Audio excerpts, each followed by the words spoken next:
राधे राधे मित्रों। आज कहानी राजा भोज की। हमने बचपन में बहुत एक कहावत सुनी है कि कहाँ राजा भोज कहाँ गंगू तेली। तो आज उन राजा भोज की एक कहानी कि राजा भोज एक चक्रवर्ती राजा रहते हैं। उनका बहुत नाम रहता है, तपस्या, कर्म, धर्म, पुण्य सब चीज में आगे रहते हैं। और वो अपनी प्रजा से बहुत प्यार करते थे और उनको बहुत लगाव था। तो शाम के समय हमेशा वो रात का समय होता था तो थोड़ा सा रूप बदल के अपनी प्रजा का हालचाल देखने के लिए हमेशा घूमते रहते थे। तो एक दिन वो जाते हैं और एक जगह जाते हैं जहाँ पर एक गरीब ब्राह्मण होता है। वो बोलता है कि अपनी पत्नी से कि अब मैं बहुत बूढ़ा हो गया हूँ और अब मैं अपने यजमानों के जाके पूजा भी नहीं कर सकता, अब इतनी उम्र हो गई है और अब मुझे नहीं लगता कि मैं अब अपने घर का भार संभाल सकता हूँ। तो उस ब्राह्मण की पत्नी बोलती है कि ऐसे में तो तुम्हें बस एक ही काम बचता है कि अपने राजा के पास जाओ और उन्हें अपनी सुनाओ, दीन हालत सुनाओ कि हम इतने बुजुर्ग हो गए और हमारे पास कुछ पैसा नहीं है अपना घर चलाने के लिए। तो वो जरूर अपनी कुछ व्यवस्था करवा देंगे। तो ये सुन के अगले दिन ब्राह्मण राजा भोज के यहाँ जाता है। राजा भोज को ऑलरेडी पता होता है। तो राजा भोज आदेश देते हैं अपने मंत्री से कि इन्हें 100 सोने की अशर्फियाँ और 100 चांदी की अशर्फियाँ इन ब्राह्मण को दे दी जाए। तो ब्राह्मण खुश हो जाता है, बोलता है राजा जी की जय हो। तो ये करके वो अपने घर चला जाता है और बताता है अपनी पत्नी को कि राजा इतने दयालु थे, उन्हें हमें 100 अशर्फियाँ सोने की दी और 100 अशर्फियाँ चांदी की दी। और वो एक अपने संदूक में रख के रात को तसल्ली से कि अब इस पैसे से हमारा जीवन भरण अच्छे से चलेगा, कोई चिंता की जरूरत नहीं है। और सो जाता है।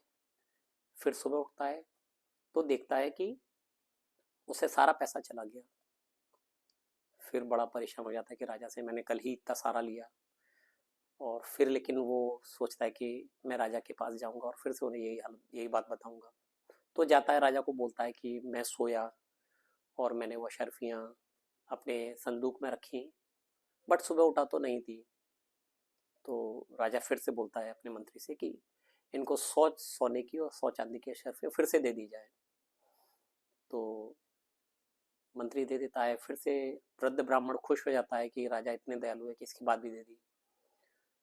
फिर राजा ब्राह्मण अपने घर जाता है, अपने पत्नी को बताता है और फिर से संदूक पर रख देता है।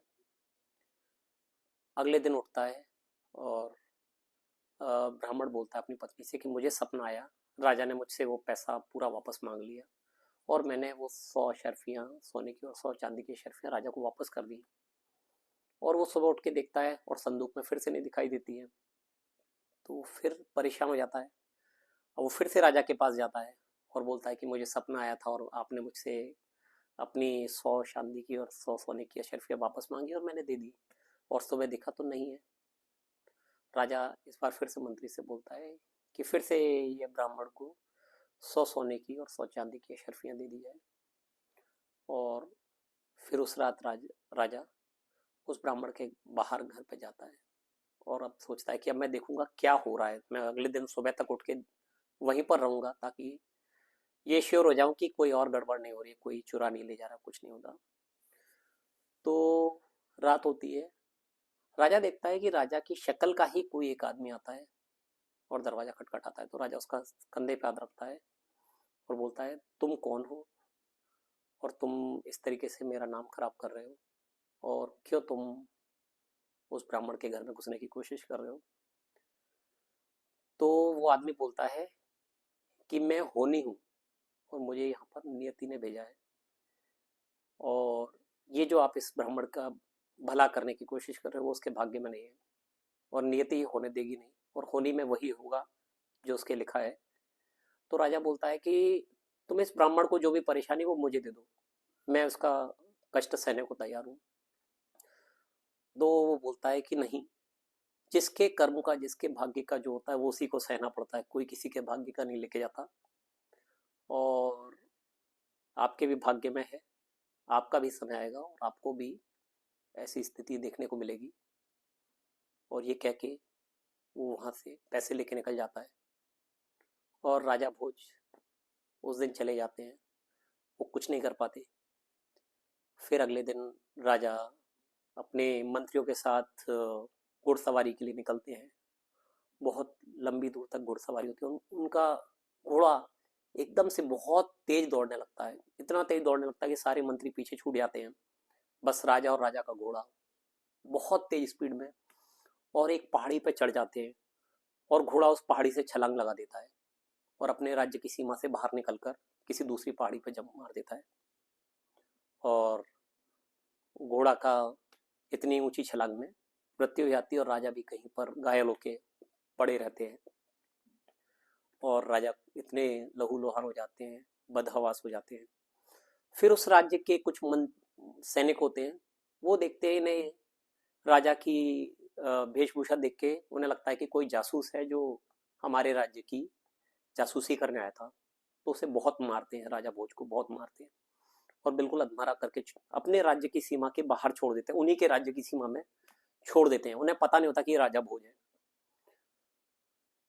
तब वहां से शाम के समय गंगू तेली लौट के आ रहे होते हैं और वो देखते हैं कि एक आदमी घायल पड़ा है। उन्हें भी नहीं पता होता कि कौन है। वो राजा भोज को उठा लेते हैं और अपने घर में ले आते हैं। बहुत सेवा चाकरी करते हैं, बिल्कुल सही कर देते हैं, हर तरीके से सेवा करते हैं, निस्वार्थ भाव से सेवा करते हैं। तो राजा भोज को ये चीज का बोध हो गया था कि हाँ, मेरी भी कुछ बुरा समय आएगा, क्योंकि होनी ने बोला था कि कोई होनी टाल नहीं सकता और तुम्हारा भी समय आएगा। तो वो अपना सच कभी नहीं बताते। तो गंगू तेली पूछता है उनसे कि आप कौन हैं। तो बस वो एक ही जवाब देते कि मैं तुम्हारा दास हूँ, तुमने मेरा जीवन बचाया, अब मेरा ये जीवन तुम्हारे दासत्व के साथ बीतेगा। तो गंगू तेली अब कुछ नहीं कर सकता है, क्योंकि वो बताते ही बस इतना है कि बस मैं तुम्हारा दास हूँ। तो वो बोलते हैं कि आप बताओ, आप मेरे मैं आपका दास हूँ, कुछ काम हो तो बोलो। तो वो बोलते हैं कि मेरे पास तो एक कोलू है, वो बैल से लगा रहता है, मुझे एक और बैल की जरूरत है। आप हट्टे कट्टे लग रहे हो, अगर आप कर सकते हो तो मेरे बैल के साथ लग के काम करो, मेरी उसमें हेल्प हो जाएगी। राजा भोज बिल्कुल निश्चिंत होके कोलू के बैल के साथ लग जाते हैं, बैल के साथ काम करते हैं। उनके मन में कहीं कोई अंदर से विरोधाभास नहीं होता, वो जो कर रहे हैं सही कर रहे हैं, ये सोच के करते रहते हैं, आनंद में कर रहे होते हैं। तो एक दिन करते करते वो गाना गाने लगते हैं। तो गंगू तेली बोलता है, अरे आप तो बहुत अच्छा गाना गाते हैं। तो बोलता है बस ऐसे ही है। धीरे धीरे आसपास के लोग भी जान जाते हैं कि अरे ये तो बहुत अच्छा गाना गाते हैं। तो वो फेमस हो जाते हैं कि अरे ये तो बहुत अच्छा मधुर संगीत गाते हैं। तो ऐसे करते करते उस राज्य के राजा बहुत ही कला और नृत्य और संगीत में इच्छुक रहते थे। और उनकी अ, पुत्री रहती है जो राजकुमारी होती है, उसको भी गाने में बहुत इंटरेस्ट रहता है। तो उस राज्य के राजा एक बार अपने राज्य में ढिंढोरा पिटवाते कि सब जने जो जो नाच गाना जिस चीज में दक्ष हैं आए, और जो भी अच्छा करेगा हम उसको पुरस्कृत करेंगे, ये कह के करवाते हैं। तो सब जने जाते हैं, गंगू तेली भी जाता है, राजा भोज भी उनके साथ जाते हैं कि वो दास हैं और जैसा गंगू तेली कहेंगे वैसा होगा, जैसा करने को कहेंगे तो वैसा होगा, ये सोच के जाते हैं। बहुत सारे लोग नृत्य करते हैं, कई लोग गाना गाते हैं, बट राजकुमारी को गाने से विशेष लगाव था। वो बोलती है कि अभी तक किसी ने अच्छा गाना नहीं गाया, सब लोग गा रहे हैं बट कोई अच्छा गाने वाला अभी तक नहीं आया। तो ये सुन के गंगू तेली राजा भोज की तरफ इशारा करते हैं कि अब तुम्हारा टर्न है, अब तुम गाओ। तो राजा भोज बिल्कुल कि मैं आपका दास हूँ, आपने जैसा कहा मैं वह स्वीकार करके वो गाने लगते हैं और इतना अच्छा गाते हैं कि राजकुमारी बिल्कुल प्रसन्न हो जाती हैं और भरी सभा में बोलती हैं कि मैं आपसे शादी करूंगी। तब राजा जो उस राज्य के राजा होते हैं वो वहीं पर रोक देते हैं। वो बोलते हैं नहीं, ये सही नहीं है, जब तक हम इस का कुल नहीं जानते, हम जिसका कुल नहीं जानते उसके घर में शादी नहीं कर सकते। तो पूछते हैं कि तुम कौन हो। तो बोलते हैं कि मैं गंगू तेली का दास हूँ। तो बोलते हैं ये तो ठीक है, लेकिन तुम्हारा कुल क्या है। बोला मेरा और कुछ नहीं है, मेरी केवल एक ही आइडेंटिटी है, मैं गंगू तेली का दास हूँ। तो बोलते हैं कि राजा एकदम से बोलते हैं कि हम ऐसे जगह शादी नहीं कर सकते, हमारी पुत्री ने एक बड़ी सभा में मिस्टेक करी है, लेकिन हम इसको आगे नहीं कंटिन्यू करने देंगे। तो फिर वो अपने चार बिल्कुल पंडित ब्राह्मण होते हैं जिनको हर तरीके का ज्ञान होता है। तो एक ज्ञान, एक कर्म योगी होते हैं, एक धर्म योगी होते हैं, एक पुण्य योगी होते हैं और एक तप योगी होते हैं। वो बोलते हैं कि अब हमारी पुत्री शादी करने की स्थिति में आ गई है और आज उसने भरी सभा में इस स्थिति में एक गड़बड़ कर दी है। तो हम आपसे जानना चाहेंगे कि कर्मयोगी आप बताइए कि ऐसा कौन है जो आपने आज तक देखा हो जो सबसे महान कर्मयोगी हो। तो वो सबसे पहले आदर पूर्वक बोलते हैं कि राजा जी, आपसे ज्यादा बड़ा कोई कर्मयोगी नहीं है, लेकिन जहां तक मैंने जितना क्षेत्र और जितने लोग देखे, मेरे को एक ही राजा राजा भोज मालूम है, उनसे बड़ा कर्मयोगी कोई नहीं है। तो वो पूछते हैं, धर्मयोगी से पूछते हैं कि आप बताइए कि आपने सबसे बड़ा धर्मात्मा कौन सा देखा है। तो बोलते हैं देखिए, सबसे धर्मात्मा तो आप ही हैं, लेकिन आज तक हमने जो भी अपनी नजरों से जितने राज्य और जितने क्षेत्र देखे, उसके हिसाब से राजा भोज ही सबसे बड़े धर्मात्मा है। फिर उसके बाद वो तप योगी से पूछते हैं कि आप बताओ कि सबसे बड़ा तपस्वी आपने आज तक क्या देखा है। तो बोलते हैं कि मैंने तो राजा भोज ही देखे हैं जो सबसे बड़े तपस्वी हैं, उनसे बड़ा तपस्वी कोई नहीं देखा। फिर वो पुण्य योगी से पूछते हैं कि आप बताइए, आपने सबसे बड़ा पुण्य आत्मा कौन सा देखा है। तो बोलते हैं कि आज तक मैंने जो भी दुनिया देखी उसमें मुझे राजा भोज से बड़ा कोई पुण्य आत्मा नहीं दिखा। तो बोलते हैं कि फिर तो उस हिसाब से हमें अपने पुत्री की शादी केवल राजा भोज से ही करनी है, और राजा भोज हमारे मित्र राज्य भी है, तो हम अपनी पुत्री की शादी राजा भोज के यहाँ करने का विचार कर सकते हैं। तब उस समय राजा भोज के अंदर से विचार उठता है कि, और वो भरी सभा में बोलते हैं कि इन चारों चीजों से भी ऊपर कुछ होता है जो आपको नहीं पता है। तो फिर वो राजा गुस्सा हो जाते हैं कि तुम कौन होते हो एक बीच में आदमी खड़े हुए और हमारे इतने महान ज्ञानी लोगों के बीच में बोल रहे हो, और जो तुम कह सकते हो कि ये गलत बोल रहे हैं। तो बोलते हैं कि तुम्हें इस अपराध की सजा मिलेगी। तो राजा बोलते हैं कि सत्य बोलने की तो इनाम मिलता है, मैंने पहली बार देखा कि सत्य बोलने पर सजा मिलती है।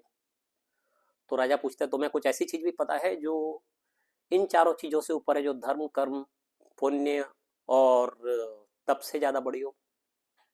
तो बोलते हैं हाँ। वो बोलते हैं कि नियति एक ऐसी चीज है जिसके आगे एक राजा भोज अपने यहाँ के एक गरीब ब्राह्मण का कष्ट दूर नहीं कर सकता। एक नियति ऐसी चीज है जिसके कारण एक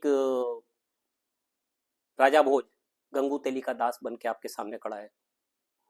तो अगर होनी में यही है कि आपकी पुत्री की जो इच्छा है और आप सबकी जो इच्छा है, अगर ये एक साथ सच होनी है, तो मैं ही राजा भोज हूँ। और ये सुन के राजा अपने मंच से नीचे उतराते हैं, सब लोग खुश हो जाते हैं, राजा भोज के सामने सब जने हाथ जोड़कर खड़े हो जाते हैं और खुशी खुशी राजा भोज से अपनी पुत्री की शादी कर देते हैं।